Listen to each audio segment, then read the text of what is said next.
is Randy Gomm. I'm the owner of Radiant Health Saunas. I'd like to chat with you a little bit today about what to look for when buying an infrared sauna.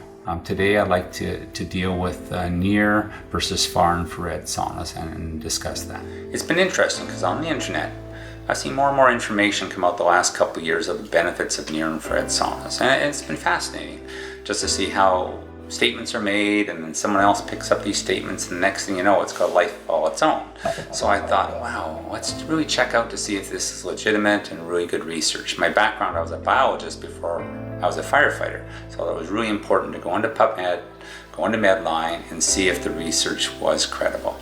And there was really good research on there on light emitting diodes and lasers, what they call LED devices in a very specific frequency, 630 to 940 nanometers. So that means it's a little bit in the red zone and more in the near infrared. But again, it's not to do with infrared saunas. I couldn't find any research on near infrared heaters and infrared saunas. So you think, okay, the other issue to address is all the research shows it's almost touch, whether it's a petri dish or a body part, it's extremely close or touching the body part. And you think, well, why is that? There's something called the inverse square law. And just to kind of summarize, it means that if you're 6 inches away from something, you take 6 times 6 is 36, you put a 1 over top, and it's 1/36 the intensity. So if you're 10 inches away, it's 10 times 10, it's 100, you put 1 over top, it's 100 the intensity. So you see the research, that's why the researchers always either had it extremely close or touching the LED device. So if you have lights inside the sauna, of course that makes it really tough because you're not touching the lights or touching the heaters. If a company could provide LED lights in the correct frequency and covering the whole wall surface, and fantastic. If someone could actually lean against that, and it would cost thousands of dollars. So I get a little bit skeptical if near infrared lights are put in and there's some bank of lights hidden behind. You can get a lot of LED lights, okay? Christmas tree lights are LED lights. It doesn't mean you're getting the health benefits of it. So the research that I find in the near infrared range is light emitting diodes and lasers in this very specific frequency.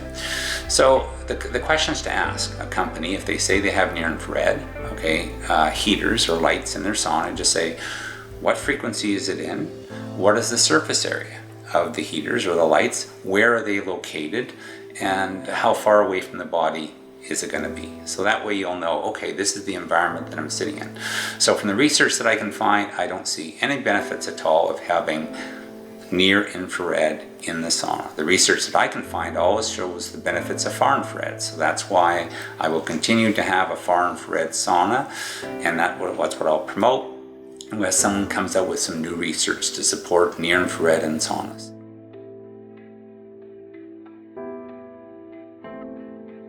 So the first thing would be VOCs, okay, Volatile Organic Compounds. You want the company to provide testing of the whole sauna, okay, and you like it to be zero, okay, 0 VOCs, Volatile Organic Compounds.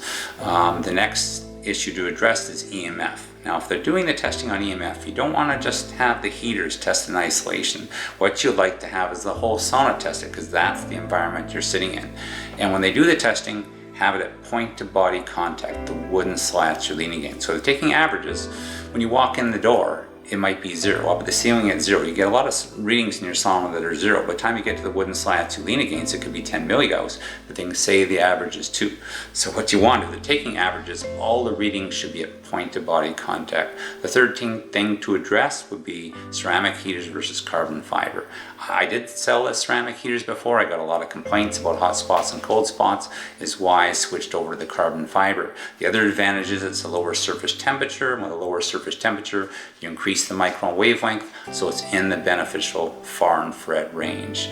The final thing to address is the near versus far infrared, and obviously for the reasons that I've given, I believe the far infrared sauna is the way to go.